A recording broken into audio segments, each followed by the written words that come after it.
ठीक है, हरे कृष्णा। तो आज का जो विषय है वो है संत कबीर के ऊपर। तो ये जो आज का सत्र हमने रखा है वो इसलिए रखा है क्योंकि अभी कबीर दास जी का ही आविर्भाव दिवस है। ठीक है, उसी के उपलक्ष्य पर ये सत्र रखा हुआ है। तो हमारे एक गोस्वामी हुए, नाभा गोस्वामी दास जी। तो उन्होंने एक बहुत सुंदर, बहुत विलक्षण, बहुत अतीव एक ग्रंथ लिखा है जिसका नाम है भक्तमाल ग्रंथ। तो उसी ग्रंथ के अनुसार उन्होंने जो भी लिखा, और बाद में फिर प्रियादास जी महाराज जी ने उनका प्रकाशन करवाया, लेखनी का काम प्रियादास जी महाराज ने किया। तो उन आचार्यों के मुख से जो कबीरदास जी के लिए उन्होंने लिखा है, उन छंदों को पढ़ते हुए हम लोग कबीरदास जी के बारे में स्मरण करेंगे। ठीक है। तो भक्तमाल कथा में, भक्तमाल ग्रंथ में प्रियादास जी महाराज अपने छप्पे में लिखते हैं कि कबीर कानी राखी नहीं वर्णाश्रम सट दर्शनी, भक्ति विमुख जो धर्म सोई अधर्म करी गाई, जोग जग व्रत दान भजन बिनु तुच्छ दिखायो, पक्षपात नहीं वचन सबहि के हित की भाषी, आरूढ़ दशा है जगत पर मुख देखी नाहि न भनी।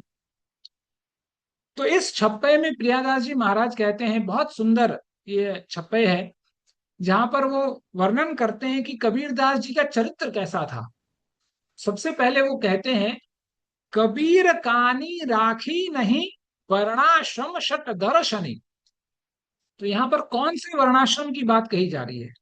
तो इस श्लोक का मतलब है कि कबीर दास जी ने वर्णाश्रम धर्म को आज्ञा नहीं दी, मतलब उसका पालन नहीं किया, और ना ही शत दर्शन का पालन किया।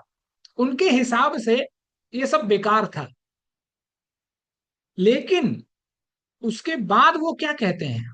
वो कहते हैं, भक्ति विमुख जो धर्म सोई अधर्म करी गाई।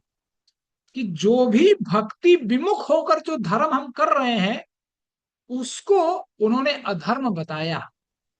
ठीक है। फिर वो आगे कहते हैं, जोग यज्ञ व्रत और दान भजन बिनु तुच्छ बतायो। कि जो भी हम जीवन में करते हैं, यदि वो बिना भक्ति के है तो वह बेकार है। तो इन वाक्यों से बहुत, आप लोगों ने कभी सुना होगा, यदि आप लोगों ने कभी संत कबीर के बारे में नहीं पढ़ा लिखा हो तो आप लोगों ने सुना होगा लोगों को कहते हुए कि कबीर दास जी जो थे वो निराकारवाद थे, तो वो भगवान को नहीं मानते थे, है ना? आप लोगों ने सुना होगा। लेकिन ऐसा बिल्कुल नहीं है। आप कबीर दास जी का चरित्र आप सुनेंगे तो वो कभी बद्रीनाथ, कभी केदारनाथ, कभी जगन्नाथपुरी, कभी अपने द्वारिका, कभी रामेश्वरम, हर समय को कहीं ना कहीं अपने तीर्थ में लगे रहते थे वो।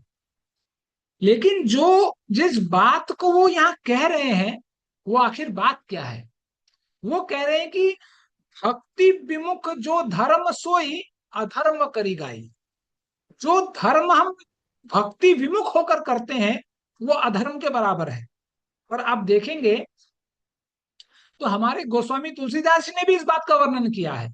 वो कहते हैं कि सो सुख कर्म धर्म जरी जाई, जहां ना राम पद पंकज भाव।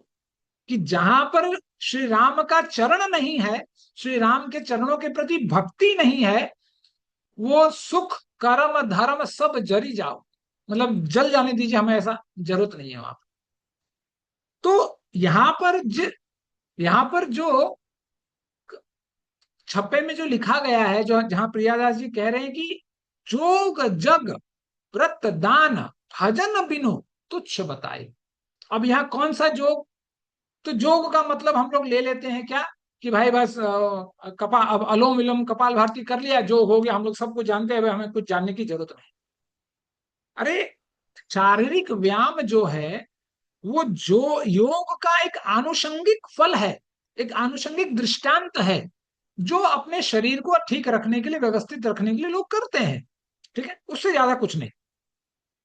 लेकिन योग का जो अल्टीमेट फल है वो ये है कि परमात्मा और आत्मा का मिलन। लेकिन योग, जब भी हम बात करते हैं योग का, तो हमारे मन में यही बात आती है कि हाँ हाँ कसरत करना है, रामदेव बनना है हमें। वो करके कुछ फायदा नहीं होगा, वो तो सिर्फ शारीरिक फायदा है। शरीर तो क्यों, कुछ दिनों बाद शरीर तो चला जाएगा। तो उसी तरह जब उन्होंने कहा कि यज्ञ की बात कही है ना, जोग जग, जग क्या मतलब होता है, यज्ञ। तो यज्ञ आप कौन सा करें? तो आप लोगों ने कथा में सुना होगा, रामायण कथा में, कि रावण जो था वो भी यज्ञ करता था, तो बड़ा यज्ञ करता था, हम लोगों से कहीं ज्यादा। वो तो देश का पूरा राजा था, वो क्या नहीं कर सकता। तो रामायण में वर्णन आता है कि जो रावण है वो रात में यज्ञ करता था। यज्ञ कैसे करता था? भैंस के धुरी से, रुधिर से, है ना, मतलब भैंस के खून से। खून जैसे वो हम लोग तेल, ये क्या बोलते हैं, घी चढ़ाते हैं, तो वो भैंस का खून चढ़ाता था, भैंस का मांस चढ़ाता था यज्ञ में। तो ऐसे यज्ञ, कबीर दास जी ने कहा कि ये सब बेकार है, ये सब करने की कोई फायदा नहीं है, कुछ नहीं होगा करने से। अब आती है व्रत की बात। तो जब हम व्रत करते हैं, है ना, तो व्रत कैसा होना चाहिए, है ना। हम लोग व्रत ले लेते हैं, अच्छा काली मैया के पास जाएंगे, मुर्गा मारेंगे और फिर वो खाएंगे, वो बढ़िया है। फिर हम लोग दृष्टांत भी देते हैं कि अरे अरे हमारी देवी मैया तो है कि वो तो रक्त पीती है, वो तो, क्योंकि वो कथा बहुत ज्यादा फेमस है, रक्त बीज का कथा, जहां पर आपने देवी मैया का एक चित्र भी देखा होगा कि एक हाथ में खड़ग है और दूसरे हाथ में एक वो रक्त बीज जो राक्षस था उसका एक सर है, और एक क्योंकि देवी माँ का तो अष्टभुजा है मैया, तो उनके एक हाथ में एक पात्र भी होगा, है ना, जहां पर मतलब एक हाथ में सिर है राक्षस का, और दूसरे हाथ में एक पात्र है, मिट्टी का पात्र रखते हैं, मतलब बना देते हैं, वो मूर्तिकार बना देता है। तो लोगों को लगने का लगा कि अरे हाँ भाई ठीक है, अपनी मैया तो खून पीने वाली है ना। हम लोग जैसे कभी कभी बोलते हैं ना कि अरे ये तो खून पी जाता है भाई, मतलब देवी मैया सिर दर्द है हमारे लिए, इसका मतलब कि भाई ये खून पीती है। अरे सिर्फ एक, उस समय ये जो अवतार मैया ने लिया, क्यों लिया? क्योंकि रक्त बीज का को ये वरदान दिया गया था कि जब भी उसका शरीर से एक बूंद नीचे गिरेगा तो उससे एक दूसरा नया रक्त बीज पैदा हो जाएगा। तो जब मैया ने रक्त बीज का धड़ अलग किया, जब सिर उसका काटा, तो भर कर रक्त गिरने लगा, और जहां जमीन पर गिरे वहां एक दूसरा रक्त बीज पैदा हो जाए। तब मैया को लगा कि ये ऐसे नहीं मरेगा, तो क्या करना चाहिए, इसका भी खून भी मुझे पीना होगा, है ना। तब जाकर देवी मैया ने एक हाथ से मारा, दूसरे हाथ से उसका सर पकड़ा, और तीसरे हाथ से एक पात्र पकड़ा जहां पर वो खून गिरे, और वो खून पी जाए, ताकि खून धरती पे ना गिरे, ताकि उस धरती से दोबारा कोई रक्त बीज पैदा ना हो जाए। ये एक मोटा मोटा कहानी है, लेकिन इसको हम लोग नहीं जानते। हम लोग तो बस इतना जानते हैं कि हाँ देवी मैया खून पीती है, और फिर हम लोग भी उसके आड़ में हम लोग ये काम कर सकते हैं। और गांव देहात में तो ये सब बहुत चलता है। हमारे झारखंड में आप जाएंगे तो वहां पर तो काली पूजा के दिन क्या बलि होता है, मतलब लाइन लगती है, रोड जाम हो जाता है, ऐसा हाल हो जाता है। क्यों? क्योंकि लोगों को बता रहे हैं मैया को तो क्या बलिदान पसंद है, तो अपने बेटे का बलिदान दे दो, मैया और खुश हो जाएगी। तो ये विचार करने करनी बात है कि जब मान लीजिए मनुष्य का ही बच्चे को कुछ हो जाए, मान लीजिए कोई स्त्री है, उसके बच्चे को कुछ थोड़ा सा कुछ लग जाता है, तो वो कितनी बेचैन हो जाती है। और देवी मैया का तो एक नग अम्बा है। हाँ, अम्बा का माँ मतलब होता है माँ, जो पूरे विश्व की माँ है। तो उस विश्व में चाहे कोई कीट पतंग हो, पशु पक्षी हो, इंसान हो, कोई भी हो, सब उनका ही है।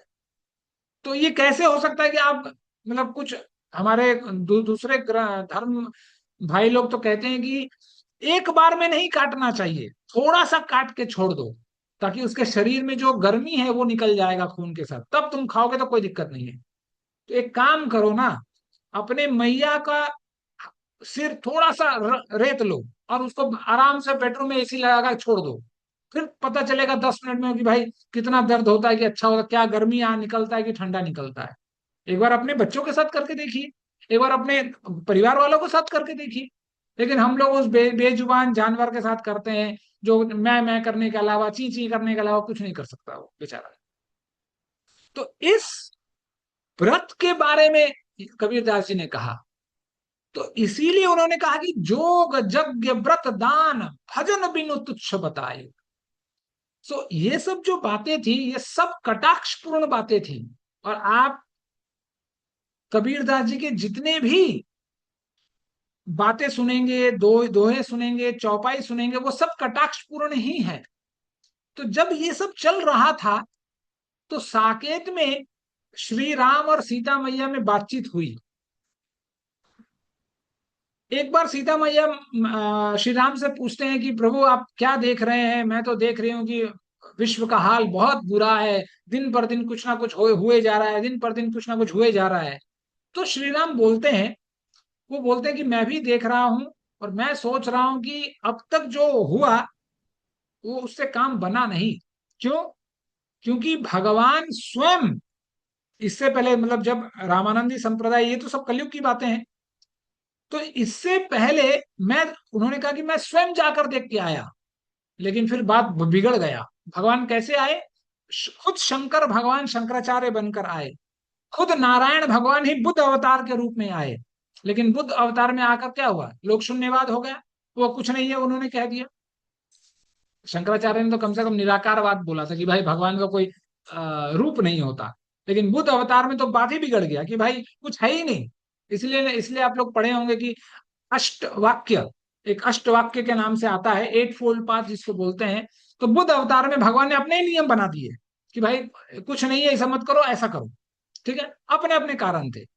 तो राम भगवान ने बोला कि नहीं नहीं, ऐसा नहीं होगा, ये सब ऐसा प्लानिंग जो था वो थोड़ा फेल हो गया, व्यवस्था ठीक बन नहीं पाई। अब क्या करेंगे? अब ना तो मैं जाऊंगा, ना तो मेरे कोई भक्त को भेजूंगा। अब मैं खुद अपने पूरे परिकर के साथ जाऊंगा, और ये सब सब चीजों को बंद करूंगा। इसीलिए आप देखेंगे हमारे पूरे अध्यात्म जगत में तीन घटनाएं ऐसे घटी, जहां पर स्वयं भगवान ही अलग अलग गुरु के रूप में आए। जैसे भगवान शंकर शंकराचार्य बनकर आए, भगवान राम ही स्वयं रामानंदाचार्य के रूप में आए, जो श्री संप्रदाय का जहां से चालू होता है। हाँ? और स्वयं भगवान कृष्ण ही राधा कृष्ण तनु मिलित होकर इस कलयुग में कली पावनावतार चैतन्य श्री कृष्ण चैतन्य महाप्रभु के रूप में आए। तो तीन आचार्य आए तो थे, लेकिन ये स्वयं भगवान ही है। ठीक है। तो जब ये बातें चली, तब भगवान ने कहा सीता मैया को कि मैं अपने द्वादश, मेरे जो परिकर हैं उनके साथ मैं अवतार लूंगा। तो भगवान ने कहा कि सबसे पहले हमारे वशिष्ठ मुनि जो हैं, वो राघवानंद जी आचार्य के रूप में अवतार लेंगे। जो ब्रह्मा जी हैं, वो अनंतानंद जी के रूप में अवतार लेंगे। जो संकादिक भगवान है, वो अक्रदास जी। ये सब बड़े बड़े आचार्यों का नाम है, बहुत कवि ठाकुर जी ने कृपा की, तो इन आचार्यों के ऊपर भी कथा है, बहुत सुंदर सुंदर कथा है, बहुत विलक्षण कथा है। तो कभी करने का मौका मिला तो हम लोग जरूर चर्चा करेंगे। ठीक है। तो भगवान कहते हैं कि जो संकादिक भगवान है, वो नरहरियानंद जी आचार्य के रूप में अवतार लेंगे। और उनके स्वयं जो भाई शत्रुघ्न है, वो श्री कृष्ण दास बिहारी जी बाबा जी महाराज के रूप में अवतार लेंगे। यहां तक कि उन्होंने कहा कि हे देवी, आपकी जो सखा है चंद्रकला, वह अग्रदास जी के रूप में प्रकट होंगे। और भीष्म जी सेन भक्त के रूप में अवतार लेंगे। धर्मराज जी रायदास के रूप में प्रकट होंगे। और स्वयं भक्ति की पराकाष्ठा को बढ़ाने वाले स्वयं प्रहलाद महाराज कबीर दास जी के रूप में प्रकट होंगे। और पहले ही ये सब बातें हो चुकी थी कि कबीर दास जी को पहले ही इंस्ट्रक्शन मिल गया था कि भगवान ने उन्हें कह दिया था कि देखिए, ऐसा नहीं है कि भक्ति बढ़ाने वाला, प्रचार कराने वाला इन लोग अभी धरती पे नहीं है, सब लोग हैं। लेकिन अभी उन लोगों की जरूरत नहीं है हमें देश में। विश्व में ऐसे उन लोगों की जरूरत नहीं है। तो किसकी किस लोगों की जरूरत है?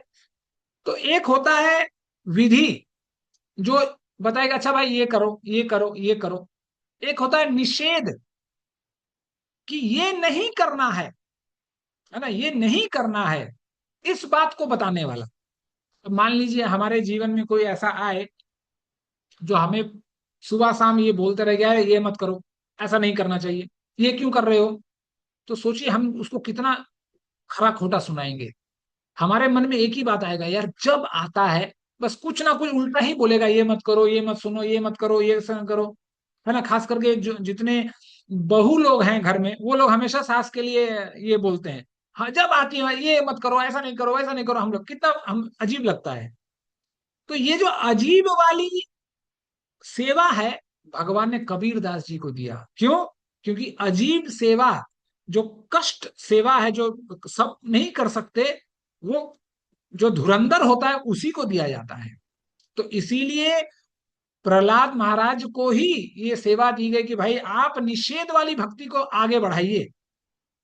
इसीलिए आप देखिएगा कबीर दास जी के हर पंक्ति पे कुछ ना कुछ कटाक्ष ही है।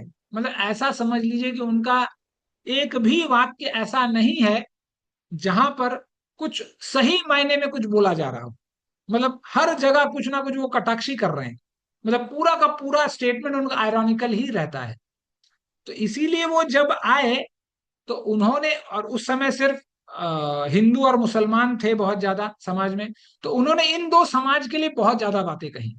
जैसे सबसे पहले जैसे हमारे मुसलमान भाइयों के लिए उन्होंने कहा, कंकर पत्थर जाड़ी के मस्जिद लियो बनाए, ताचड़ी मुल्ला बांग दे, क्या पहरा हुआ खुदाए।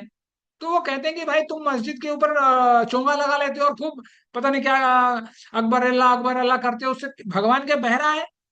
क्योंकि शास्त्रों में तो कहा गया कि चींटी के भी पग घुंघरू बाजे तो भी साहेब सुनता है। अब तो देखिए अब किसकी बात की गई? चींटी की बात। तो चींटी कितना बड़ा होता है सबको पता है। वहां पर बोला जा रहा है कि चींटी के पग। अब चींटी कितना बड़ा है उसके हिसाब से उसका पैर सोच लीजिए, है ना। अब उस पैर में यदि घुंघरू हम बांधना पड़े तो सोचिए कितना आफत आ जाए। लेकिन शास्त्र में कहा गया है कि भगवान सर्वव्यापी हैं, सबके हृदय में निवास करते हैं। तो चींटी के भी पग घुंघरू बाजे तो भी साहेब सुनता है। तो यदि चींटी के भी पग में यदि घुंघरू कोई किसी ने बांध दिया, यदि वो भी बच जाएगा, तो भगवान इतने सर्वव्यापी हैं कि भगवान अपने आप सुन लेंगे। आपको कुछ करने की जरूरत नहीं है। तो जहां ये मुसलमान भाइयों के लिए कहा गया, तो हिंदुओं के लिए भी कहा गया। हिंदुओं के लिए क्या कहा गया? वो कहते हैं कि पत्थर पूजे हरि मिले, पत्थर पूजे हरि मिले तो मैं पूजू पहाड़, जाते ये चक्की भली पी सखाए संसार। मान लीजिए ये श्लोक आप जीवन में पहली बार सुनेंगे तो आपको लगेगा कि ये यार हिंदू के खिलाफ है, ये विग्रह सेवा के खिलाफ है, ये मूर्ति पूजा के खिलाफ है। क्योंकि इसमें तो साफ बोला जा रहा है ना, पत्थर पूजे हरि मिलाए तो मैं पूजू पहाड़। तो मतलब अब हर मंदिर में आप देखिएगा पत्थर ही है ना। तब उस दृष्टिकोण से ये तो भाई ठीक है ना। तो ये बात, वो देखिए जब हम तत्व को सुनते हैं, सोचते हैं, जानते हैं और फिर उस पर अमल करते हैं, तब बात बनती है। ये बात कौन कह रहा है कि पत्थर पाथर पूजे हरि मिले तो मैं पूजू पहाड़? जिस इंसान ने मतलब खंबे से भगवान नरसिंह को प्रकट कर दिया, वो इंसान ऐसा आकर कह रहा है पत्थर पूजे हरि मिले तो मैं पूजू पहाड़। तो इसमें कुछ तो बात है। जिसने पत, हर पूरे विश्व को दिखाया कि भगवान कण कण में निवास करते हैं। ऐसे संतों ने कहा, ऐसा संत कहते हैं प्रहलाद चरित्र में कि भगवान उस खंबे में नहीं थे, लेकिन अपने भक्त के बात को, अपने भक्त के शब्दों को सही करने के लिए भगवान उसमें प्रवेश कर गए। तो जो इंसान खंबे से भगवान नरसिंह को प्रकट कर सकता है, वो ये बात कह रहा है कि पाथर मिले, पाथर पूजे हरि मिले तो मैं पूजू पहाड़। तो इसका मतलब अब क्या है कि विग्रह सेवा छोड़ दिया जाए? ये सब विग्रह सब बेकार है, मंदिर उंदिर में जो चल रहा है सब नौटंकी है, कुछ सब ठीक नहीं है। इसका आशय वो नहीं है। वो कह रहे हैं कि यदि आप विग्रह को पत्थर मानकर पूजा करते हैं, अब चाहे कोई पीतल का हो, कोई इसका हो, कोई किसी का भी, कोई भी धातु हो, पंच धातु हो, लकड़ी का हो, कोई भी हो, यदि आप विग्रह को पदार्थ मानकर पूजा कर रहे हैं तो ये बेकार है। इसलिए वो कह रहे हैं कि अरे इससे अच्छा तो है जाते ये चक्की भली पी सका है संसार। कम से कम उससे तो अच्छा, क्योंकि उस समय चक्की चक्की चलता था, है ना। अब तो ऑटोमेटिक सब आने लगा है आजकल, कि भाई साबुत गेहूं साबुत अनाज पीसो और फिर पाउडर हो जाए तो फिर उसको खाओ। तो वो कह रहे हैं कि यार चक्की में कम से कम समय लगाओगे, चक्की पीसोगे तो अनाज पाउडर होगा, फिर उसमें पी सका है संसार, तो कम से कम पूरा संसार उससे कुछ खा पी सकेगा कम से कम। ये फालतू में पत्थर पूजा करके क्या मिलेगा। तो उनका आशय है कि यदि हम विग्रह को पत्थर मानकर पूजा कर रहे हैं, पत्थर मानकर उनकी सेवा कर रहे हैं, तो ये बेकार है। यहां तक कि एक संत ने कहा है कि ये जिस क्षण एक बार आपने ये मन में, आपके मन में आ गई कि जिसकी पूजा हम कर रहे हैं वो जड़ पदार्थ है, वो पीतल का है, वो पंच तत्व का है, पंच धातु का है, वो मार्बल का है, वो लकड़ी का है, जिस दिन हमारे मन में ये बात आ जाती है, उस दिन हमारा 1 साल का किया गया सब, परमार्थ में जो भी आपने किया सब बेकार हो जाता है, सब जीरो हो जाता है उस दिन। तो कबीरदास जी ये कहना का प्रयास कर रहे हैं कि हम जिस प्रकार से सेवा पद्धति भगवान के अर्चा विग्रह की करते हैं, उसको पत्थर मानकर मत कीजिए, उसको अपना मानकर कीजिए। आप लोग आजकल वृंदावन कभी आएंगे आप, तो आप देखेंगे लोग धूप में चल रहे हैं, है ना। लोग अपने ऊपर टोपी लगा के रखे हैं, लेकिन एक आजकल बैग आने लगा, फैशन बहुत ज्यादा डिमांड है, उसमें लड्डू गोपाल जी को भी रख रखा है, और लड्डू गोपाल जी के ऊपर खूब, लड्डू गोपाल की जो टकला है वो टकले पे खूब धूप गिर रहा है। अरे हम लोग बाहर जाते तो ऐसा धूप गिरता है कि ऐसा लगता है कि सर फट जाएगा। तो लड्डू गोपाल तो बच्चे हैं, तो उनके आप जब अपने बच्चे को धूप में ले जाते हैं तो अपना चुनरी, गमछा, टावल, ना जाने क्या क्या डालते हैं, लेकिन लड्डू गोपाल पे तो कुछ भी नहीं है। तो ये जो सेवा पद्धति है बिल्कुल गलत है। आप देखिए माता जी लोग कैसे पूजा करती है, शंकर भगवान के ऊपर पास जाएंगे तो पहले अक्षर छीट देंगे ऐसे करके, लो, किसी के कान में गया, किसी के नाक में गया, किसी के आंख में गया, किसी के मुंह में गया, कुछ पता नहीं कहाँ जा रहा है। फिर चंदन छीटेंगे ऐसे करके, ऐसे ऐसे करके छीट देंगे। किसी के नाक में जा रहा, किसी के आंख में जा रहा, कोई ठिकाना नहीं है। हम देखिए, जैसे रामावतार में भगवान राम के रूप में आए, जैसे भगवान कृष्ण अवतार में कृष्ण के रूप में आए, उसी तरह हमारे घर में यदि विग्रह है तो उसे अर्चा अवतार के रूप में हमें ग्रहण करना चाहिए, जिससे हम अर्चना करते हैं, जिससे हम बातें करते हैं कि भाई जब हम सोएंगे तुमको हम सुलाएंगे, जब हम खाएंगे तुमको पहले खिलाएंगे, जब हम नहाएंगे तुमको भी नहलाएंगे, चिंता मत करो। जैसे हम अपने जीवन में चलते हैं, हमारा व्यवहार भी उस अर्चा विग्रह के साथ वैसा ही होना चाहिए, है ना। हम चले जाते हैं बंबई, अपने अर्चा विग्रह को घर में रख दिए, अब कौन खाया, आज ठीक है तुम हवा पानी पी लेना। हम क्या हवा पानी पी के रह सकते हैं? नहीं। लेकिन हमें तो चाहिए दुनिया को दिखाने, अरे अरे प्रभु जी पता है वो माता जी लड्डू गोपाल लेके आई, हम भी सोच रहे, हम भी इस बार वृंदावन जाएंगे तो लड्डू गोपाल लेके आए।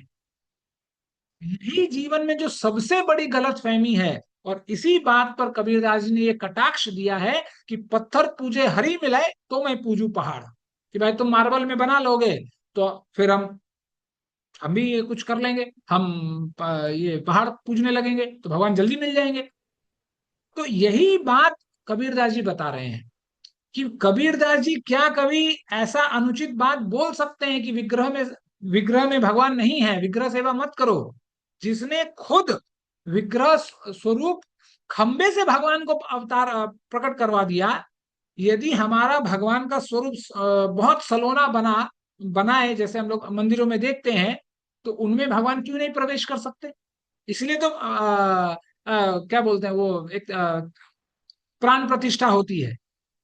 तो कबीरदास जी बोल कैसे सकते हैं? लेकिन इस वाक्य का यदि मोटा मोटा अर्थ लेंगे तो इसमें लगेगा कि अच्छा, कबीरदास जी निराकारवाद है, ये मूर्ति पूजा पे विश्वास नहीं करते।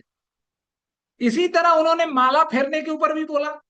वो उन्होंने कहा कि माला फेरित जग मुहा, फिरा ना मन का फेर। कर का मन का डार, मन का फेर। उन्होंने व्यंग तक कसा माला जपने पर भी क्या उन्होंने बोला? माला फिरत जगमुहा, कि दुनिया भर जब जहां जा रहे हैं, जब उठ उठ रहे हैं, कुछ ना कुछ कर रहे हैं, खाली माला ही जप रहे हैं। फिरा ना मन का फेर। फिर भी हमारे हृदय में जो ईर्ष्या है, जो काम क्रोध लोभ मोह मद मात्सर्य, ये सब जो भरे पड़े हैं, वो तो फिर नहीं रहा है।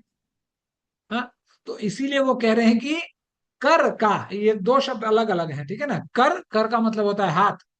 कर का माला मतलब हाथ का माला डार दे, छोड़ दो। फिर है का मन का फेर। फिर मन, मन का मतलब होता है मन। मन में, मन का मतलब होता है गोटी, है ना। जैसे आप हमारे जप माला में एक एक गोटी लटकी हुई है, तो उसको कहते हैं मन का, एक एक मन का। तो मन में मन का फेर मतलब राम नाम रूपी का जो मन का है, वो अपने मन में फेरो। क्योंकि माला जपने से तो कुछ हो नहीं रहा है तुम्हारा, मन में बस हाथ में फिर रहा है। एक बहुत सुंदर और एक जगह वो कहते हैं, अ, कर में माला फिरे, मनवा मन में जीवा नहीं मुंह में जीवा फिरे, मनवा चहु दिशा फिरे, फिर भी सुमिरत नहीं। वो कहते हैं कि कर में माला फिरता है, जिह्वा मुंह जिह्वा में भगवान का नाम फिर रहा है, लेकिन मन जो है वो चौहू दिशा फिरे, मतलब पूरे दुनिया भर मन में मन घूम रहा है, भगवान के नाम में नहीं लगता है। तो फिर भी सुमिरत नहीं, तो फिर सुमिरत कैसे होगा, वो कहते हैं। तो इसीलिए देखिए वो माला भी फेरने के अगेंस्ट में है। यदि इस बात को मोटा मोटा देखा जाए तो वो माला भी फेरने के अगेंस्ट में है। लेकिन आप यदि इतिहास पढ़ेंगे तो उनके गुरुदेव रामानंद महाराज, श्री रामानंदाचार्य, उनके पास जो उनका खुद का माला था, हम लोग तो 108 लड़ी की मालाएं जपते हैं, उनके पास 1008 लड़ी की मालाएं थी, जो उन्होंने स्वयं कबीरदास जी को दिया। और कबीरदास जी 1008 माला, 1008 के मनके की माला जपते थे वो। जब वो माला जपने के अगेंस्ट होते, तो फिर वो खुद क्यों जपते? और अभी तक मैंने सुना कि हम लोगों ने तो कभी देखा नहीं, मौका नहीं मिला, पता नहीं था पहले, अभी तक, अभी कुछ दिन पहले तक वो ये जो माला थी, वो कबीर चौरा, जो आप काशी जाएंगे तो ये जगह है कबीर चौरा, जहां पर कबीर जी का सब कुछ व्यवस्थित रूप से सब कुछ रखा गया है, संग्रह किया गया है, वो उस जगह पर वो माला थी अभी तक। तो इसीलिए जो इंसान खुद भगवान का नाम जपता हो माला पर, वो माला पे क्यों अगेंस्ट हो? इसी तरह उन्होंने मुसलमान को भी कहा, क्या बोला? दिन को रोजा रहता है। आप लोगों ने यदि कभी सुना होगा तो मुसलमान लोग रोजा आता है, रोजा एक त्योहार है उनका, जो साल में एक बार आता है ना। तो उन्होंने कहा कि दिन को रोजा रहता है, रात हनत है गाय, यह खून वह बंदगी, क्यों कर खुश खुदाए। तो वो कह रहे कि अरे दिन में रोजा रखता है, इतना नहा धो के एकदम नहीं खाना, फास्टिंग है ये वो, निर्जलाएं रखते हैं भाई वो लोग पूरे 30 महीने, मतलब आधा दिन 12 घंटा। लेकिन रात बनते ही मार घपा घप घपा घप। और वो कह, यहाँ तो कबीरदास जी कहते हैं, कह रहे हैं कि रात हनत है गाय, कि रात होते ही गाय का वध कर देते हैं। तो यहाँ खून कर रहे हैं, वहां बंदगी कर रहे हैं। ये रावण वाला व्यवस्था है कि सुबह के समय शंकर जी खुद अपना अभिषेक करवाने आए, शिष्य नहीं जाता है भगवान के पास, भगवान आते हैं, ठीक है। फिर ब्रह्मा जी आते हैं कि जब शंकर का अभिषेक हो तो ब्रह्मा जी वेद पाठ करे, सारे नव नक्षत्र ग्रह सब लाइन लगाकर, कोई डमरू बजा रहा है, कोई ढोलक बजा रहा है, कोई मंजीरा बजा रहा है, कोई झाड़ू पोछा कर रहा है, कोई व्यवस्था देख रहा है, कोई चौकीदार बना हुआ है। देवी देवता तक चौकीदार बनकर खड़े थे रावण के दरबार में, ऐसा अवस्था था। लेकिन रात होते ही भैंस के रुधिर से यज्ञ हो रहा है। तो यहाँ पर भी वही हाल है। दिन को रोजा रहत है, रात हनत है गाय, यह खून वह बंदगी, क्यों कर खुशी खुदाए।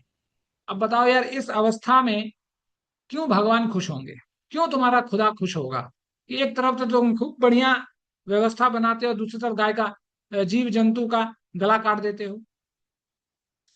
फिर उन्होंने, मतलब आप यदि कबीरदास जी के दोहे दोहों को देखेंगे तो ऐसा लगेगा कि भाई को हर चीज में समस्या है, क्योंकि हर चीज में उन्होंने कटाक्षी मारा है और कुछ है ही नहीं उनके पास।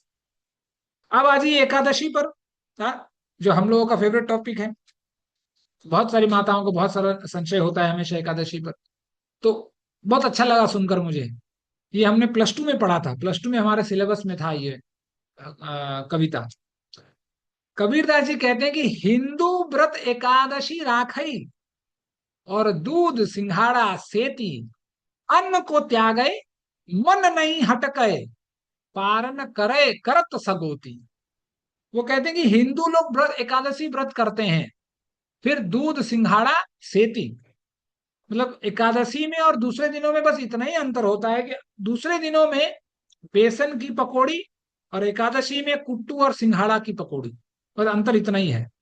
इसलिए वो कह रहे हैं कि हिंदू व्रत एकादशी राखे, और दूध सिंघाड़ा सेती, अन्न को त्यागे मन नहीं हटके, पारण करत सगोती।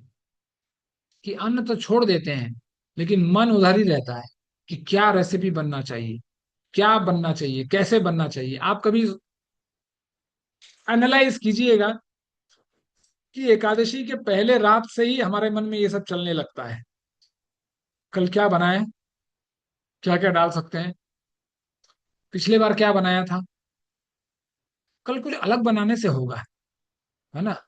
पिछले बार तो ये सब बनाया था, अगले बार, पिछले बार बनाया था, इस बार कुछ थोड़ा अलग बनाना होगा। मतलब एकादशी आ रहा है, ऐसा लगता है कि खाने का दिन आ रहा है, कुछ बढ़िया खाना चाहिए, भजन का मन नहीं आता। एकादशी आ रहा है, अरे आज ये बनेगा, आज ये बनेगा, पता नहीं क्या क्या बनता है, वो क्या उसको, आलू का चिप्स, फिर वो क्या, वो मूंगफली, फ्राइड मूंगफली, नमकदार, क्या मजा आ जाता है खा के। और थोड़ा प्रभु जी एक कल, हमारे वृंदावन में जब बनता तो एक कलछुन दे, तब आदमी को लगे प्रभु जी एक और कलछुन दीजिए ना, एक एक कलछुन, ठीक है। तो हम लोगों का हाल यही है। तो कबीरदास जी के इस दृष्टिकोण से यदि देखा जाए तो वो तो ठीक कह रहे हैं भाई, कि हिंदू व्रत एकादशी राख ही, और क्या करता है, दूध सिंघाड़ा सेती। मतलब एकादशी को फलार रखना था, लेकिन फलार की जगह में फुल आहार हो जाता है। इसलिए मैं हमेशा कहता हूं कि हमें निर्जला रखना है, लेकिन हम लोगों की एकादशी निर्लज वाली हो जाती है, वो बिल्कुल उल्टा हो जाता है। खूब डट के सेवा होता है, कि एकदम एक किसी को भी नहीं छोड़ना है, एकदम कोई डिस्काउंट नहीं है। ज्यादा हम लोग एकादशी पे नहीं जाएंगे, नहीं तो हम लोग फिर, मैं फिर कबीरदास जी को भूल जाऊंगा। हाँ, हमारी कमजोरी है एकादशी, हम लोग ज्यादा उसमें नहीं जाएंगे। तो इस जो ये जो विधि है, इस विधि को कटाक्ष किया है कबीरदास जी ने, कि भाई एकादशी तुम रखते हो, लेकिन एकादशी के नाम में खूब ठूसते हो, खूब ठूसते हो, खूब ठूसते हो, ठूस ठूस कर हम गला तक ठूस लेते हो। बाद बाकी दिनों तक में तो सिर्फ पेट तक ठूसते हैं, लेकिन एकादशी के दिन में गले तक ठूस लेते हैं। तो ऐसा नहीं करना चाहिए। तो इसी तरह कबीरदास जी आप देखेंगे, उनका जीवन चरित्र, हर जगह पर उन्होंने ऐसे ऐसे चेक पॉइंट लगाए हैं जो सुनने में बहुत कटाक्ष है, बहुत मतलब खलबली मच जाता है अंदर, लेकिन उनकी बातें उतनी ही मतलब युक्ति संगत है। क्योंकि हर जगह पर जो भी हम लोग करते थे, मतलब उस समय में जो भी हिंदू मुसलमान के समाज में चल रहा था, हर चीज पर उन्होंने टांग अड़ाया। इसीलिए उनका आविर्भाव दिवस भी बहुत सुंदर है। मतलब दिवस तो अभी है, एक्चुअली दिवस सोमवार को था, ज्येष्ठ पूर्णिमा में, लेकिन उस दिन दूसरी कथा है, होनी है, और शाम को समय नहीं है, तो इसलिए मैंने सोचा कि शनिवार को ही कर ली, है ना। तो उनका का जन्म जैसे होता है उनका, वो भी बहुत सुंदर कथा है। तो कथा इस प्रकार है उनके जन्म का, कि एक ब्राह्मण रहता था रामानंदाचार्य के गांव में। तो रामानंदाचार्य बहुत सेवा पद्धति उनका, तो बहुत बहुत कुछ करते थे। तो ये जो ब्राह्मण था, इसकी सेवा थी कि रामानंदाचार्य को फूल भिजवाना, कि कहीं से भी व्यवस्था करके फूल लेकर आना और उनको देना। फिर रामानंदाचार्य अपनी सेवा प्रारंभ करते थे। तो एक दिन क्या हुआ, वो ब्राह्मण का तबीयत खराब हो गया। कुछ कारण से इतना ज्यादा तबीयत खराब हुआ कि वो अपने बिस्तर से ही नहीं उठ पाया। अब बेचारे क्या करते हैं अब। तो उन्होंने बोला कि बेटा, अपने उनकी उनके घर में एक बेटी थी, छोटी सी, छोटी बेटी, बाल विधवा। बाल विधवा का मतलब होता है जैसे पहले के जमाने में छोटी उम्र में विवाह हो जाता था। तो उस समय उनकी बेटी का भी विवाह हो गया था, लेकिन कुछ कारणवश उनके उनके जो पति थे उनका देहांत हो गया। तो अब उनकी बेटी बेचारी क्या करती, अपने बापू के पास ही रहती थी। तो उस ब्राह्मण ने अपनी बेटी को कहा कि बेटी, एक काम करो, मैं तो नहीं जा सकूंगा, फूल आ गया है, तुम एक काम करो, आचार्य जी को जाकर दे आओ। तो बेटी ने बोला ठीक है, जाकर दे आऊंगी। तो वो अपना गठरी पकड़ी, चल दी। तो उन दिनों रामानंदाचार्य क्या थे कि वो पर्दे में रहते थे हमेशा। वो कभी भी किसी को देखते नहीं थे, किसी से बात करते थे, लेकिन किसी को ना देखना, मतलब उनका था कि मैं विमुखों को नहीं देखूंगा, अभक्तों को नहीं देखूंगा। तो इसीलिए वो हमेशा पर्दे में रहते थे। तो वो बेटी आती है, प्रणाम करती है और कहती है कि बापू ने आपको ये फूल भिजवाया है। तो रामानंदाचार्य पूछते हैं कि ब्राह्मण कहाँ गया, आया वो क्यों नहीं आया। तो उन्होंने कहा कि नहीं, पिताजी का तबीयत खराब हो गया तो वो नहीं आ सकते, तो इसलिए मैं आई हूँ। तो अब भगवान की इच्छा थी, ये कुछ ना कुछ तो तरीका चाहिए, कुछ ना कुछ तो रास्ता चाहिए करने का काम। तो उस समय रामानंदाचार्य के बगल में जो प्रसादी फूल होता था, जैसे पिछले दिन के सेवा का जो फूल था, वो पड़ा हुआ था। तो वो फूल अपने हाथों से उठाकर, वो जो बेटी थी, ब्राह्मण की बेटी, उसकी वो एक झोली लेकर आई थी, उस झोली में डाल देती है और आशीर्वाद देती है। आशीर्वाद वो देते हैं कि आपको जल्दी ही पुत्र होगा, है ना। जैसे ही आशीर्वाद वो देते हैं कि आपको पुत्र होगा, तो वो सुनकर उसका मन सन्न रह जाता है कि ऐसा कैसा हो सकता है, मैं तो विधवा हूं, मेरे पास तो कोई नहीं है।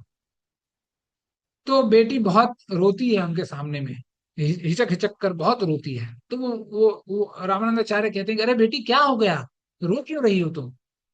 तो वो कहते हैं कि आचार्य रत्न, हमने तो सुना है और देखा भी है कि आपके वचन कभी झूठे नहीं होते, लेकिन मैं तो एक बाल विधवा हूं, मेरे घर एक बच्चा कैसे आ सकता है, मेरा बच्चा कैसे आ सकता है। तो महाराज आचार्य रत्न रामानंदाचार्य ने कहा कि कोई बात नहीं, चिंता मत करो, तुम घर जाओ। अब होना ही था, जो होना था सो होना था। अब रामानंदाचार्य के भी मन में एक समय, एक मिनट के लिए आया कि भाई हमने क्या आशीर्वाद दे दिया। अब थे तो भगवान ही।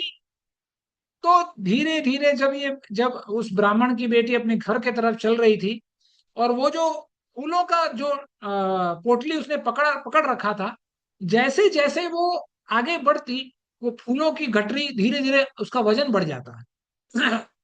तो वजन बढ़ते बढ़ते बढ़ते, जब अब छोटी सी बच्ची थी, अब इतना वजन बढ़ गया कि अब वो उसको उठाए ना, अब क्या करे।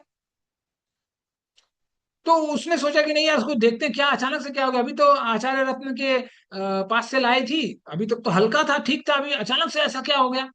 तो जब वो पोटरी खोलती है, और जैसे ही खोलती है, उसमें देखती है कि उसमें एक देखती है, को नवजात शिशु अपना हाथ पैर हिला रहा है, रो तो नहीं रहा है कुछ, नहीं तो पहले ही पता चल जाता, बस हाथ पैर हिला रहा है अपना।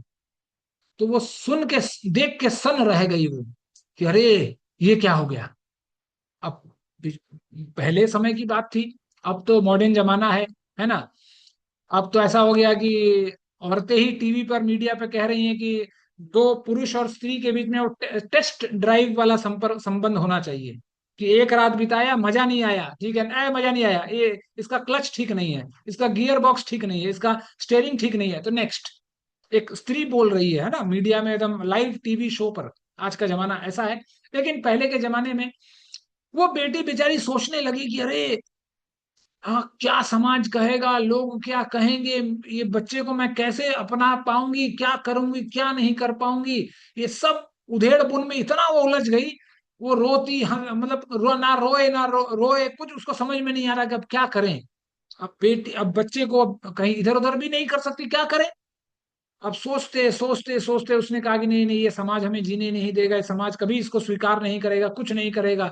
ऐसा करते करते करते करते उसने, जब वो गुजर रही थी रास्ते से, तो उसके बगल में एक तालाब था। उस तालाब का नाम था लहर तारा तालाब। तो उस तालाब के पास उस बच्चे को रखकर वो चली जाती है। ठीक है। तो वो चली गई, वो अपना काम छोड़ गई, वो सब कुछ हो गया। तो उस तरफ जब वो बच्चा अपने तरफ बैठे बैठे बैठे बैठे रो रहा है, किलकारियां मार रहा है, कुछ कर रहा है, इधर उधर हो रहा है, हो रहा है, हो रहा है, उस समय एक दंपति, नूर अली और नीमा जान, पति पत्नी, हाँ मुसलमान, ये लोग उस रास्ते से गुजर रहे थे। और बहुत दिनों तक इनके इनकी कोई संतान नहीं हुई थी। और ये हर दरबार पर, हर मस्जिद में माथा ठोकते, सब कुछ करते कि हमारे बच्चा नहीं है, बच्चा चाहिए, बच्चा चाहिए, बच्चा चाहिए। पर इन्हें बच्चा हो नहीं रहा था। तो जब ये लोग गुजर रहे थे तो अचानक से नीमा जान को कहीं ना कहीं उनके कान पर पड़ी कि कुछ यहाँ हलचल हो रहा है, कुछ ना कुछ यहाँ गड़बड़ है। तो नूर अली ने कहा, "अरे यार कुछ नहीं है, तुम्हारे कान बज रहे होंगे, कुछ नहीं हो रहा, चलो घर चलो।" लेकिन नीमा जान ने कहा, नहीं नहीं नहीं नहीं, कुछ तो यहाँ है, कुछ तो कहीं से आवाज आ रही है। और मुझे तो लगता है कि किसी ना किसी बच्चे की रोने की आवाज आ रही है। तो नूर अली कहता है कि अरे तुम्हारे कान बज रहे हैं, कोस कोस तक ये जमीन खेत खलियान है, कहाँ पर तुम्हें बच्चा दिख जाएगा, यहाँ कोई ना इंसान है ना, पशु तो है नहीं, तुम्हें तो इंसान का आवाज सुनाई दे रहा है। लेकिन नीमा जान मानने को तैयार नहीं। उसने बोला नहीं नहीं नहीं, कुछ तो गड़बड़ है। तो उसने बोला आप यहीं रुके रहो, मैं आता हूं। तो एक तरफ, जब जब ये पूरा सिचुएशन में, तालाब के एक तरफ ये लोग थे और दूसरे तरफ वो छोटा सा नन्हा सा बच्चा। तो नीमा जान कहती कि नहीं, मैं मुझे कहीं से आवाज आ रही है, मैं अभी अभी गई, अभी आई, मैं अभी अभी तालाब की उस तरफ जाती हूँ। तो थोड़ा जंगल वंगल भी था, थोड़ा झाड़ी वगैरह था। तो जब वो चल चल के जल्दी जाती है उस तरफ, तो देखती कि एक छोटा सा नन्हा सा शिशु वहीं लेटा हुआ है। तो अब क्या करे बेचारी। तब तक नूर अली को वो बुलाती कि इधर आओ, इधर आओ, इधर आओ, देखो ये छोटा सा बच्चा, छोटा सा बच्चा। नूर अली आके देखता कि वो भी हैरान हो जाता कि भाई, इस इतने वीरान जंगल में, यहाँ पर सड़कों के बीच, खेतों के बीच, ये बच्चा कहाँ से आया। तो नीमा जान कहती है कि देखिए, हम लोग इतना भटक रहे हैं भगवान के दरबार, खुदा के दरबार में, अल्लाह के दरबार में, और हमें मिल नहीं रहा है। मुझे तो लगता है कि अल्लाह का ही ये भेजा हुआ कोई अपनी शिशु है, और हम हमारे लिए ही इसको भेजा गया है। तो यदि आप बुरा ना कहें, तो इसको हम अपना लेते हैं, अपने बच्चे के रूप में हम इसका पालन पोषण करेंगे। तो नूर अली इतना, वो भी देख चुका था, कभी इतना इतना, कभी मस्जिद में दरख्वास्त लगाया, कभी कहीं माथा टेका, कभी कुछ किया, कुछ हो ही ना, समस्या ही ना सुलझे। उसने कहा कि ठीक है यार, चलो एक पिंड छूटे पीछे, दिमाग नहीं खाएगी पत्नी, अपना लो यार, कोई दिक्कत नहीं, चलो। तो दोनों मिलकर, मियाँ बीवी मिलकर दोनों उस बच्चे को ले गए घर। तो जब ले गए घर, ठीक है, अब बच्चा है, अब आया है तो कुछ खिलाना पड़ेगा। अब नीमा जान अपना स्तनपान कराने लगी उसे। अब वो किसी कीमत पे खाए ना, कुछ भी कर लो, हला लो, हंसा लो, रुला लो, आगे कर लो, ऊपर कर लो, नीचे कर लो, जो भी कर लो, वो बेचारा दूध पिए ही ना। ऐसा करते करते करते कई दिन बीत गए। तब उनके जो मौलाना वगैरह होते हैं, उसने कहा कि एक काम करो, जब ये ऐसा नहीं कर रहा है, इसके उसका उसके मतलब जन्म तिथि, मतलब उन्होंने मान लिया जन्म तिथि जब मिला तब वही जन्म तिथि है। तब उसके मुल्ला ने पकड़, उसके हिसाब से जो भी व्यवस्था बनाया होगा, उसके उसको देखकर लगा कि नहीं, ये तो कुछ अलग ही है, इसका लेखा जोखा कुछ बिगड़ा है, इसका जो हाथ की रेखाएं हैं कुछ अजीब हैं। तो तुम एक काम करो, गांव के कोने में एक ब्राह्मणी रहती है, उसके घर में वो, उसने गाय पाल रखे हैं। तुम एक काम करो, उसके पास जाओ, वो गाय, उससे उससे विनती करो और उससे दूध लेकर आओ। उस ब्राह्मणी का नाम था कर्मा।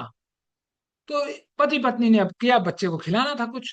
तो वो ब्राह्मणी के पास जाती है, कर्मा के पास जाती है, और वो कहती है कि हमारा बच्चा ऐसा ऐसा व्यवस्था है, ये दूध, मेरा दूध पी नहीं रहा है, तो कृपा करके आप अपने दूध, गाय का दूध दीजिए, ताकि ये पान कर सके, पी सके, ताकि इसका स्वास्थ्य अच्छा रह सके। तो उस ब्राह्मणी अगले 6 महीने तक वो अपने दूध निकालती, भोग लगाती, भोग लगाकर उसको देने जाती, खुद जाती देने के लिए। तो ऐसा चलता रहा, चलता रहा, चलता रहा। तब किसी ने फिर उसके नाम नाम संस्कार की बात आई, तो मौलवियों को बुलाया गया। तब मौलवियों ने फिर से उसका हाथ देखा, फिर बोला कि अरे ये कोई बहुत बड़ा भगवान का ही है, अल्लाह का ही कोई पैगंबर है, और अल्लाह अल्लाह अल्लाह ने ही इसे भेजा है, अल्लाह के पास से ही आया है, तो इसका नाम रखो कबीर। हाँ, तो उनका नाम रह गया कबीर अली। उस दिन से उनका नाम पड़ गया कबीर अली। तो मुसलमानों में एक प्रथा है कि जब बच्चे बड़े होते हैं, खास करके पुरुष, तो उनमें एक प्रथा है खतना का। ठीक है। तो ऐसा नहीं हो सकता कि कोई मुसलमान हो और उसका खतना ना हो। तो जब कबीरदास जी थोड़े बड़े हुए, तो इनका भी नंबर आया खतना का। तो जब खतना करने के लिए मौलवी वौलवी सब मस्जिद से इनके घर आते, तो जब भी जो भी आता और जो इनके शरीर के पास आता खतना करने के लिए, है ना, क्योंकि बिना खतना किए आपको मुसलमान नहीं माना जाता। ठीक है। हमारे हिंदू समाज में चाहे कोई भगवत गीता भागवतम पढ़े ना पढ़े, यदि वो ब्राह्मण परिवार में जन्म ले लिया तो वो ब्राह्मण ही है। वो कुछ करे ना करे वो ब्राह्मण ही है। मांस खा रहा है, कुत्ता खा रहा है, गधा खा रहा है, लेकिन फिर भी वो ब्राह्मण है ना। जो जिस जात में जन्म लेता है वो उसी जात का हो जाता है। लेकिन मुसलमान में कि यदि आप पैदा होने के बाद जब तक आपका खतना नहीं हुआ, तो आप मुसलमान नहीं बने। तो ये रिवाज फिर कबीर जी के ऊपर भी लागू हुई। तो जब मस्जिद से लोग आते उनका खतना करने के लिए, तो हर इंसान आकर एक ही चीज देखता कि जब भी वो उनके नजदीक जाते, तो ऐसा लगता है कि उनके सामने में कोई शेर बैठा है। हाँ, और ये शेर और कोई नहीं, वही नरसिंह भगवान है। क्योंकि भगवान भक्त का हाथ कैसे छोड़ सकते हैं। तो भगवान हमेशा भक्त के साथ रहते हैं। बस कमी इतनी है कि हमें भक्त बनना नहीं आया, इसलिए हमें कभी जीवन में विश्वास भी नहीं होता कि भगवान हर पल, हर क्षण हमारा हाथ पकड़े हैं। बस हमें एहसास करने की देर है। हमें वो भरोसा चाहिए। हमारे हमारे भरोसे में समस्या है, लेकिन नहीं तो भगवान हमेशा हमारा हाथ पकड़े हुए हैं। तो इस तरह जब ये बात फैली, तो कुछ लोगों को शुरुआत के दिनों में लगा कि अरे अरे नहीं नहीं नहीं, ये तुम्हारा वहम होगा, दोबारा जाओ।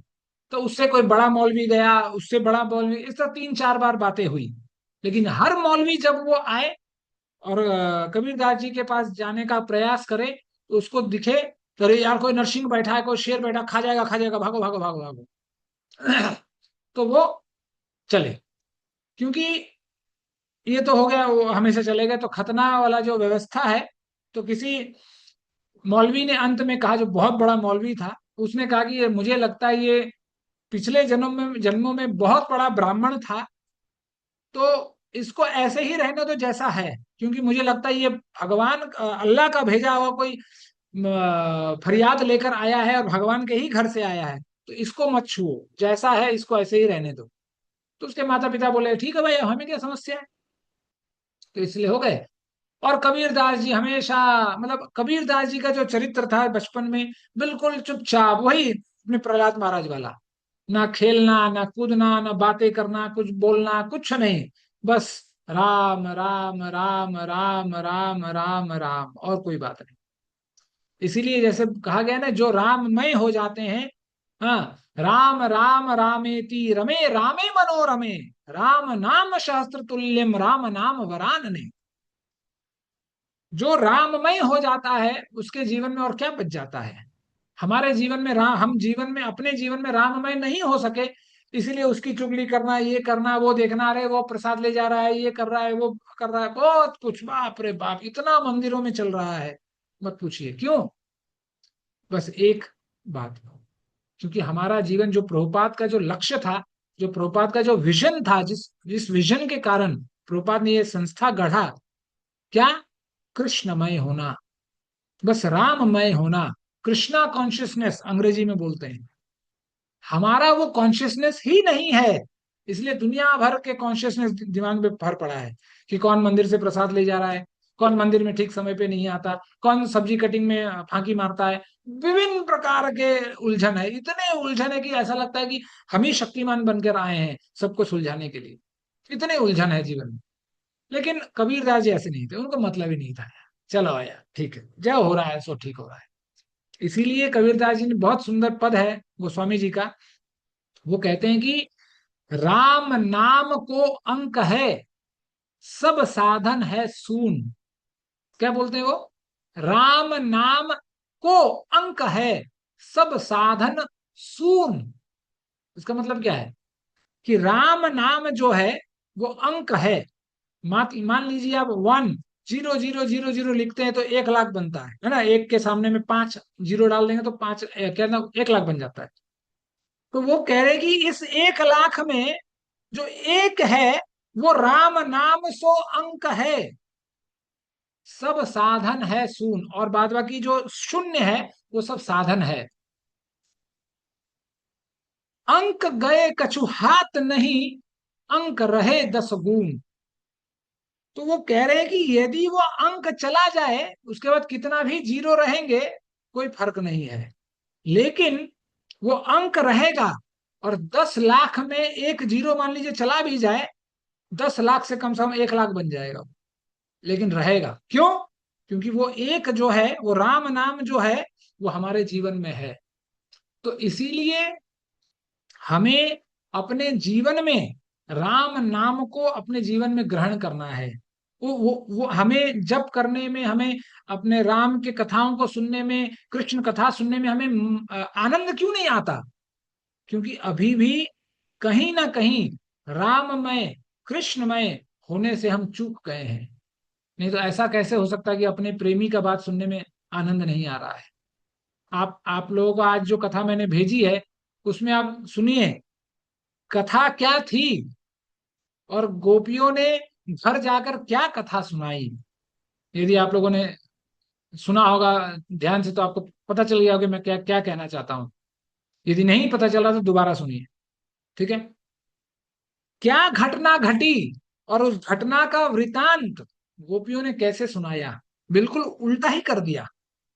जो खराब दिखा उसको एकदम ऐसा होना चाहिए था, मतलब ऐसे गोपियों को चाहिए था, ये करके सुनाया। मतलब गोपियां जैसे कृष्णमयी थी, इसलिए गोपियों को कृष्ण प्राप्त हुए। यदि हम भी कृष्ण को प्राप्त करना चाहते हैं तो हमको भी कृष्णमय होना पड़ेगा। हमें दिन रात सुबह शाम कृष्णमय रहना पड़ेगा। भौतिक जगत में रहते हुए भी, गृहस्थी में रहते हुए भी ये सब आएंगे और चले जाएंगे। तो आगे चलकर कबीरदास जी को मदरसे भेजा गया, वही जैसे प्रहलाद महाराज को भेजा गया था। अब क्या पढ़ना था? तो, तो मौलवी ने पढ़ाया, जैसे अंडर शमर शरक ने पढ़ा रहे थे। तो जो भी पढ़ाए उनको समझ में नहीं आए, इसी तरह कबीरदास जी को भी समझ में ना आए।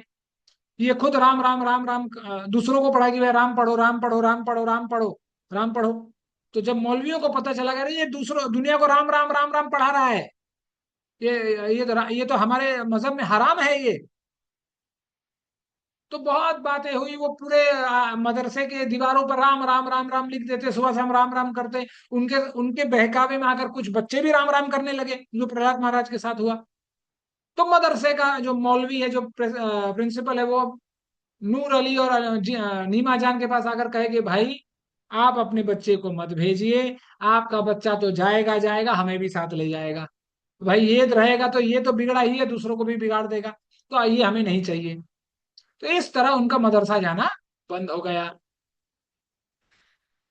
तो एक दिन उनकी मम्मी ने पूछा कि बेटा तू पढ़ाई क्यों नहीं करता, तू पढ़ाई क्यों नहीं करता? तो कबीरदास जी ने कहा कि पोथी पढ़ पढ़ जग मुहा, पंडित भया ना कोई, ठाई आखर प्रेम के, सो भया पंडित होई। तो उन्होंने कहा कि इतना पोथी पढ़कर क्या फायदा, है ना? देखिए इतने आप लोग समाज में देखते होंगे, लोग इतने पढ़े लिखे हैं, इंजीनियर एक से एक इंजीनियर, डॉक्टर वगैरह फलाना है, लेकिन फिर भी अपने घर में सुपरमार्ट जाते हैं मार्केटिंग करने के लिए, और अपने घर में लेकर आते हैं क्या? कोकोनट वाटर बोतल में पैक्ड रहता है ना? दुनिया जानती है कि नारियल के जो नारियल होता है उसको छील देंगे और उसका पानी मान लीजिए एक गिलास में आप निकाल के रख दीजिएगा, 2 घंटे के बाद वो पानी बांस मारने लगेगा। क्योंकि ये नियम है कि जैसे तोड़ो वैसे ही खाओ, मतलब चाहे वैसे पी जाओ, फटाफट पी जाओ, उसको रखना नहीं है। तो वही पानी वो अब जो भी सुपरमार्केट में बेचते होंगे, अब कौन से कंपनी में मुझे तो पता नहीं, मैं जाता हूँ तो मैं भी देखता हूँ बोतल में रखा हुआ है। वही पानी उस बोतल में बिना केमिकल के कैसे वो स्टोर करके रखा हुआ है। लेकिन आजकल के पढ़े लिखे जो गंवार हैं, उनको ये बात समझ में नहीं आती। तो इसीलिए वो बोलते हैं कि पोथी पढ़ पढ़ बेकार हो गया इंसान, उसका दिमाग नहीं चल रहा है आजकल। लेकिन जिसने 2.5 अक्षर प्रेम के, वो भया पंडित, कि जो जिसने 2.5 अक्षर पढ़ लिया प्रेम का, वो पंडित हो गया।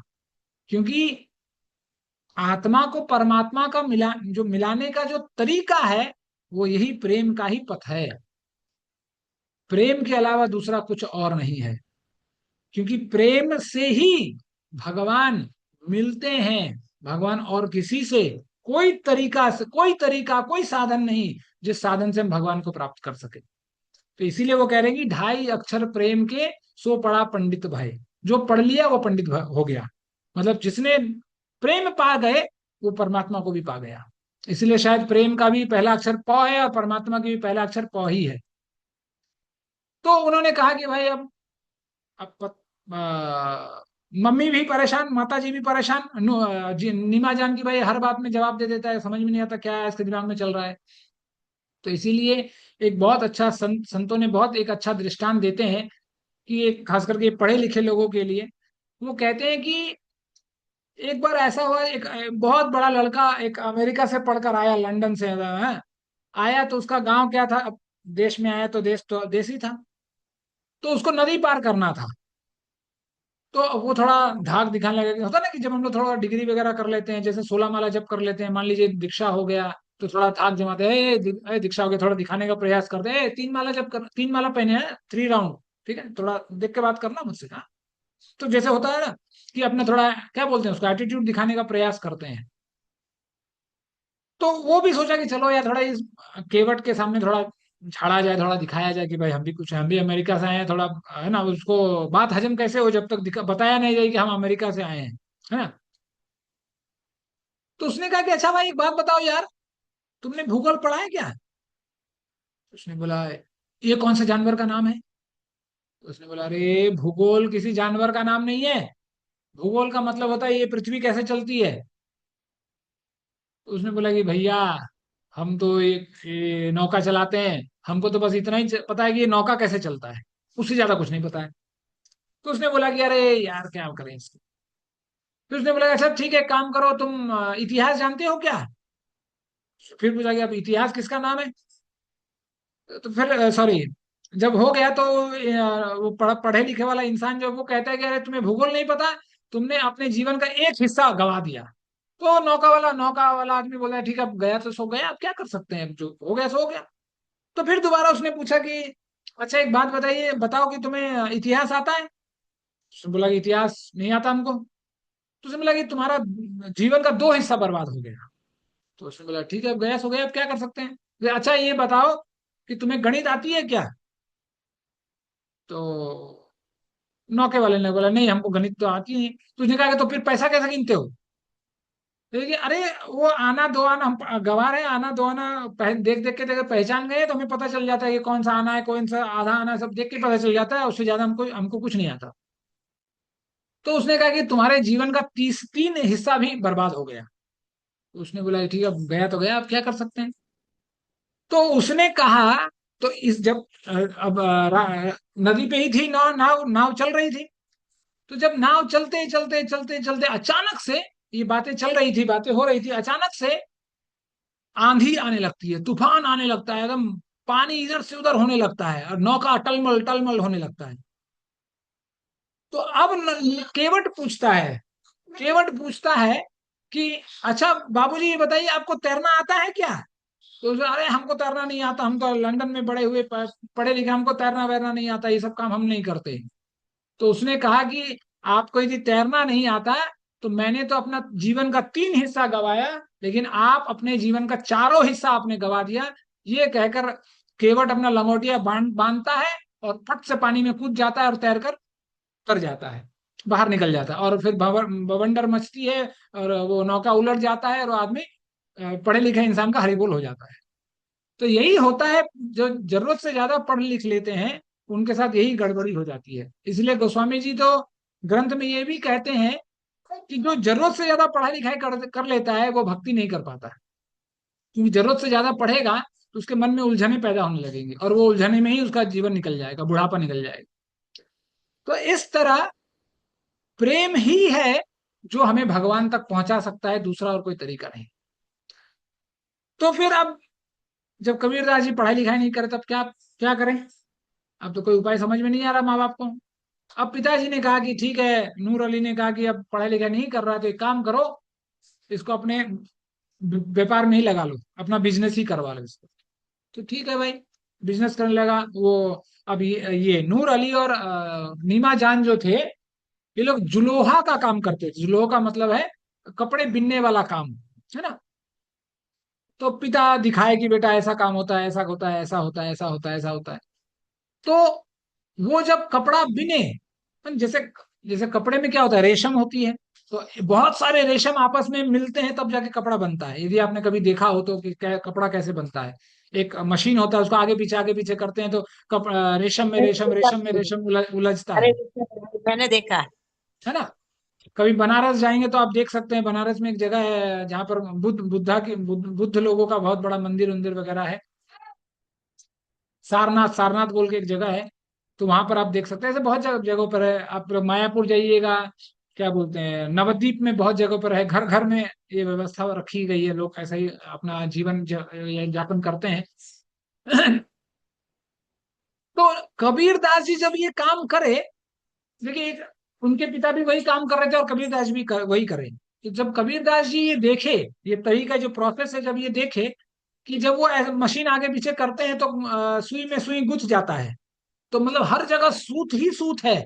वो तो बोलने के लिए हम लोग बोलते हैं कि कपड़ा है, लेकिन कपड़े के अंदर सूत ही सूत मिला हुआ है। तो वो सोचने लगते हैं कि अरे देखो यार, भगवान भी तो ऐसे ही कण कण में व्याप्त हैं। जैसे इस कपड़े में हर कण कण में सूत है, इसी तरह भगवान भी कण कण में है। हरि व्यापक सर्वत्र समाना, प्रेम तो होई प्रकट में जाना। देश काल दिशि विदिश हूँ कहाँ, कहाँ हूँ सो कहाँ जहां प्रभु नाही। गोस्वामी जी कह रहे हैं कि भगवान तो कण कण में है। और ये सोचते हुए वो उसका काम लेट हो जाता, वो बस एक ही जगह पे अटक जाते कि भाई अब क्या करें। तो ऐसा बहुत दिनों तक चला, मम्मी पापा ने समझाया, वो समझने का नाम ही ना ले। क्यों? क्योंकि वो तो पहले से कुछ पढ़कर आए हैं। तो एक दिन उनकी माता ने पूछा कि अच्छा ये बताओ कि आप क्यों तुम ऐसे गुमसुम क्यों रहते हो, क्या समस्या क्या है तुम्हारे साथ? तो वो कहते हैं कि वो हर चीज, मतलब जब भी बात करते हैं तो श्लोकों के माध्यम से ही बात करते हैं। मतलब उनका बोलचाल का भाषा ही अब हो गया कि जब बोले तो दो श्लोक निकल जाए मुझसे। तो वो कहते हैं कि सुखिया सब संसार है, खावे और सोवे। कि कितना सुंदर है संसार के, लोग खाते हैं और सो जाते हैं, खाते हैं और सो जाते हैं। दुखिया दास कबीर है, जागे अरु रोवे। उसको नींद ही नहीं आती। जो राममय हो जाए, जो कृष्णमय हो जाए, उनको कहाँ नींद आती है। वो विरह वेदना, जो कृष्ण प्रेम जिसको प्राप्त हो गया हो, उसके अंदर वो विरह की वेदना इतनी प्रबल हो जाती है, फिर आंखों से नींद चली जाती है। यही तो हमने शिला प्रभुपाद के चरित्र में देखा है। रात रात, ना जाने उन्होंने अपने आंखों के नींद को, कितनी रातों की नींद को जलाया, हम जैसे गधों को उठाने के लिए। लेकिन हम है कि मानते ही नहीं, है ना, दिल है कि मानता नहीं। तो इसीलिए जिसे कृष्ण प्रेम प्राप्त हो जाए, जिसे राम प्रेम प्राप्त हो जाए, वो जीवन में हमेशा ही बेचैन होता है। इसलिए भागवत में बहुत अच्छा सूत्र आता है कि भक्त का लक्षण क्या है। तो भागवत में कहा गया है कि जो बिना किसी कारण के हंस दे, बिना किसी कारण के उछल कूद कर ले, बिना किसी कारण के नाचने लगे, बिना किसी कारण के रोने लगे, ये महाभागवत के महालक्षण है। ये सबके बस की बात नहीं है। है ना, कि एक बार कभी कभी आउट ऑफ इमोशंस ऐसा हो जाता है, मंदिर जाते हैं तो आंखों से आंसू निकल जाता है, उसके बाद जय श्री राम। नहीं, जिसे प्रेम प्राप्त हो गया हो, वो उसके आंखों से अश्रुओं की लड़ी बस लगी रहती है। इसीलिए भगवान कबीर जी कह रहे हैं कि दुखिया दास कबीर है, जो जागे और सोवे रोवे। तो बस वो जाग, मैं तो बस जागता हूँ और रोता ही रहता हूँ, मैं क्या कर सकता हूँ। तो एक दिन की एक घटना है कि जब कबीर दास जी अपने माँ के साथ चक्की पीस रहे हैं, ठीक है, चक्की पीस रहे हैं, तो वो देखते हैं कि माँ साबुत अनाज चक्की के बीच में डालती है। यदि आप लोगों ने कभी चक्की देखा हो या चलाया हो, तो बीच में डालते हैं अनाज को, फिर चक्की घुमाते हैं, तो वो बीच का जो अनाज है धीरे धीरे धीरे नीचे चला जाता है, और पाउडर बनकर नीचे से बिखर जाता है, ठीक है। तो ऐसा देख चलते चलते चलते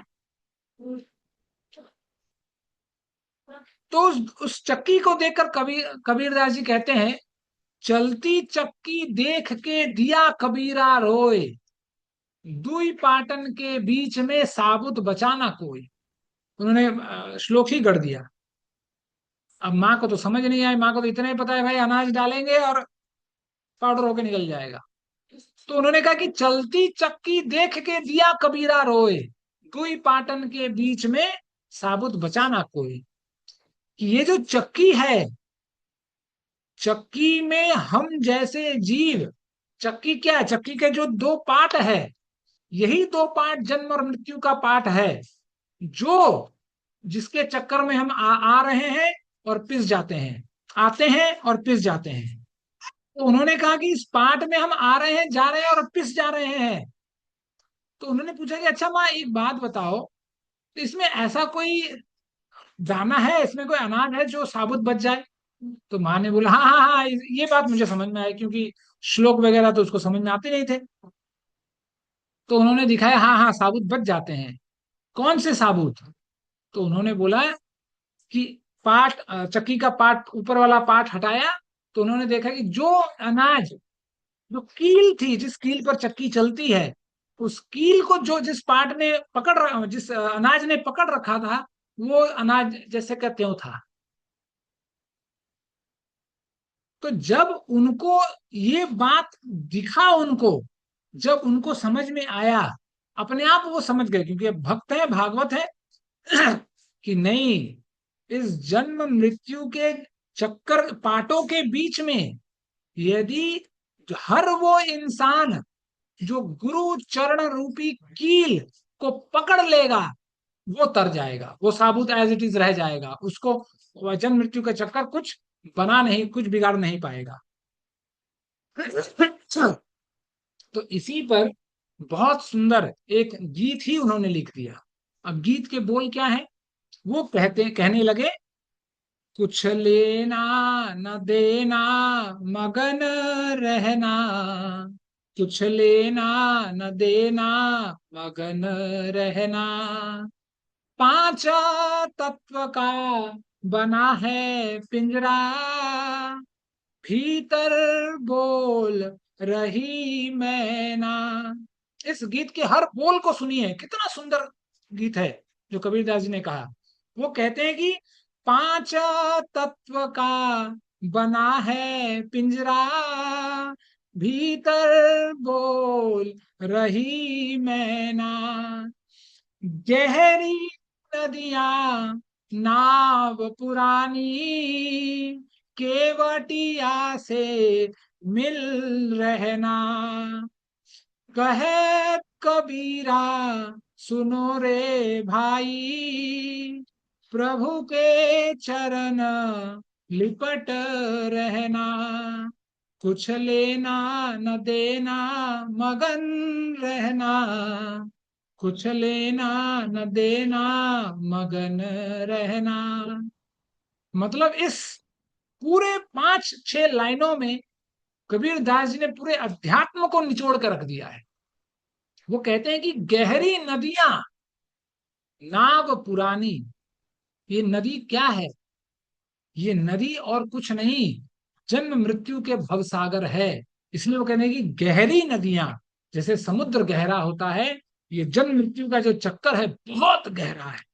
नाव पुराना, पर सनातन धर्म से, सनातन समय से चले आ रहा है नाव। ये नाव क्या है? ये नाव और कुछ नहीं, ये नाव ही गुरु के चरण है।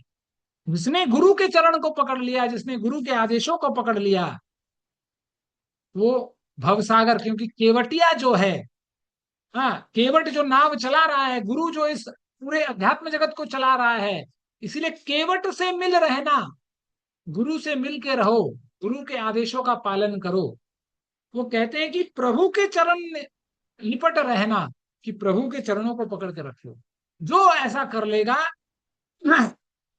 वो इस भवसागर को तर जाएगा। इसीलिए वो कह रहे हैं कि इस भवसागर के इस पूरे प्रपंच में सार बस इतना ही है कि कुछ कुछ लेना न देना, मगन रहना। क्या हम लेकर आए थे जो लेकर जाएंगे। इसीलिए हमें जीवन में बस अपने ही भगवान में, कृष्ण में, राम में रम के रहना है, और दूसरा कुछ नहीं करना है, क्योंकि दूसरा कुछ कार्य है ही नहीं। लेकिन हम लोग इसलिए फंस गए हैं क्योंकि लेना देना, यहीं से लेना है यहीं से देना है, इस प्रपंच में हम फंस गए हैं, जिसके कारण से बाद में सब जहां का तहां रह गया है। तो समय हो चला है।